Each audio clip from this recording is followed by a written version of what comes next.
नमस्कार। आजकल प्रशांत किशोर बहुत ज़्यादा लाइमलाइट में है और बड़े चर्चे उनके मीडिया से लेकर सोशल मीडिया पे आजकल खूब सारा इंटरव्यू भी दिया जा रहा है, बहुत सारे सवाल उठाया जा रहा है और उनकी बातों में कहीं ना कहीं दम तो लगता है। और अगर बातों में दम ना हो तो नेता किस बात का। लेकिन उनके खिलाफ मेरे मन में कुछ प्रश्न उमड़ रहे थे, विचार उमड़ रहा था, तो मैंने सोचा कि मैं भी अपना विचार रख के देखता हूँ, क्योंकि आजकल तो कोई किसी का सुनता नहीं। मैंने सोचा कि सोशल मीडिया है ही, उसी पे रखते हैं अपना विचार। कम से कम कोई सुने या ना सुने, अपने अंदर का भड़ास तो निकल जाएगा। तो मेरा सवाल है प्रशांत किशोर से ये कि वो तो चुनावी रणनीतिकार रहा है, सभी पार्टियों के लिए उसने रणनीति बनाया। कोई कौन सी पार्टी छूटा है उससे? एक पार्टी कोई छूटा हो तो बस 2014 में भाजपा के लिए किया, रणनीति बनाया।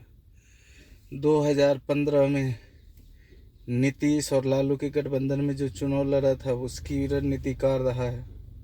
ममता बनर्जी का रहा है, उद्धव ठाकरे का रहा है, लगभग सभी का तो रहा ही है।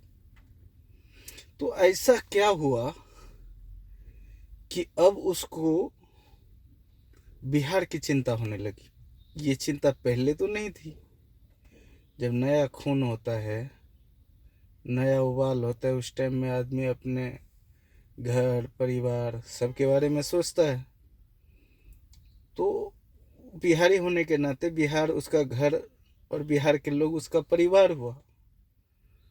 तो जमाने में उनका खून नहीं खौला, और जब अब वो सब जगह से लात खा चुका है, मैं लात ही कहूँगा, मैं बताता हूँ क्यों। क्योंकि 2015 में जब नीतीश कुमार और लालू के लिए इसने चुनावी रणनीति बनाया और जीत गया लालू गठबंधन, तो इसने बड़ा डिंगे हाँका कि मैंने वो जो भी है उसका इनाम भी इसको मिला। नीतीश कुमार ने उसको उपाध्यक्ष बना के और लगभग उत्तराधिकारी घोषित कर दिया जेडीयू का। 2017 में नीतीश जी ने गठबंधन तोड़ दिया। उसमें अब 2017 का न्यूज उठा के देख लो या उसमें समय आपने देखा होगा, तो ये गठबंधन टूटने से सबसे ज़्यादा जो दर्द हुआ था, सबसे ज़्यादा जो बेचैन था, वो था प्रशांत किशोर कि ये लालू जी के साथ गठबंधन तोड़ के भाजपा के साथ क्यों जा रहे हैं। और उसने जेडीयू पे अपने हिसाब से जो भी सवाल उठाता है उसने उठाया। नीतीश कुमार जी को बुरा लगा, नीतीश कुमार जी ने मारी लात, अपने पार्टी से उसको हटा दिया जेडीयू से। वो गए लालू जी के पास। लालू जी तो चालाक है शुरू से ही। उसने सोचा कि अगर इसको मैं अपने पार्टी में रखता हूँ तो ये तो है साला पढ़ा लिखा चालाक आदमी है,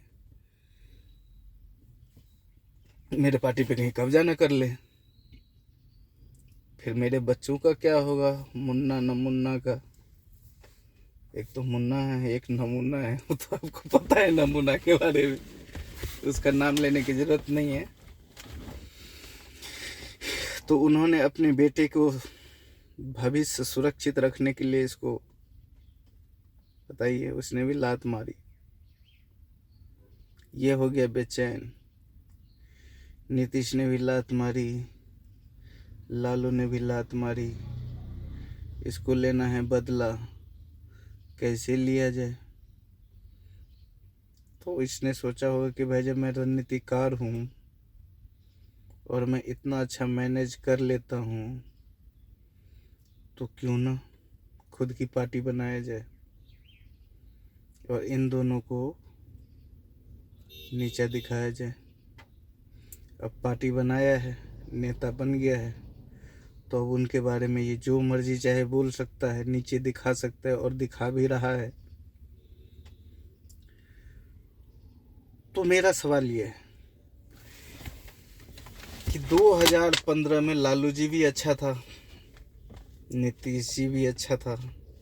क्या 2015 में इसके पास अक्ल नहीं था कि लालू खराब है या नीतीश खराब है तो उनके लिए रणनीति ना बनाऊं, बिहार की भविष्य बिगाड़ देगा।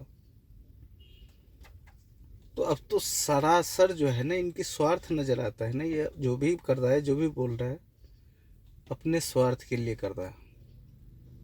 और आप लिख के ले लो, इसको बिहार में एक सीट भी मत आने देना। अगर एक भी सीट आ गया ना तो ये धीरे धीरे सीट बढ़ा लेगा।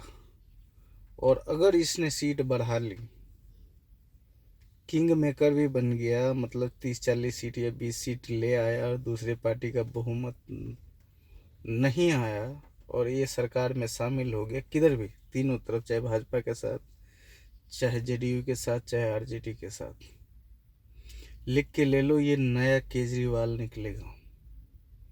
जैसे केजरीवाल की बड़ी बड़ी बातें थी ना चुनाव से पहले, मैं घर नहीं लूँगा, गाड़ी नहीं लूँगा, दिल्ली को लंदन बनाऊँगा। डन तो नहीं बना है, लन जरूर बना दिया है दिल्ली को। देखो ज़रा दिल्ली में टीवी पे कुछ और होता है, ग्राउंड पे कुछ और होता है।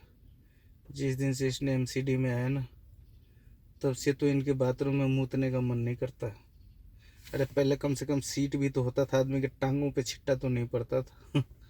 अब तो मारो अपनी ही टांग पे मूतना पड़ता है, इतना गंद। अब बताओ, जब तुम उतने गंदे शौचालय में जाओगे तो तुम नाक पकड़ोगे या वो क्या पकड़ोगे बताओ? वो पकड़ते हो तो सांस नहीं ले पाओगे, नाक पकड़ोगे तो फिर छिटा उटा तो पड़ने का खतरा रहता ही है। तो ये नया केजरीवाल निकलेगा, इस बंदे को बिहार में आने मत दो। अगर ये बिहार में आ गया तो बिहार का और भी सत्यानाश हो जाएगा। बाकी आप क्या सोचते हैं बताना भाई। Thank you.